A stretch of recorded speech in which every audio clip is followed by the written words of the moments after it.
By clicking on Remote Support, Supremo Custom Pro, it is possible to create one or more Supremo Custom profiles with advanced configurations. As with the custom, the graphics of the software can be modified, adding one's own logo, choosing interface colors and defining a custom text. The Pro version also allows certain configurations to be set centrally in the Options section, such as the password for the Tools menu to prevent unwanted changes by the end user. By clicking on Request User Authorization, it is possible to ask the user to authorize the remote connection. It is also possible to enable automatic updates and add the Supremo IDs that can connect to the machine.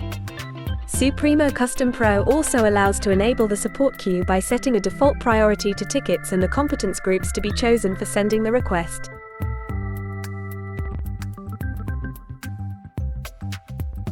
Also, it is possible to add a text to be shown to customers. At the end, the custom can be saved and downloaded for the desired operating system.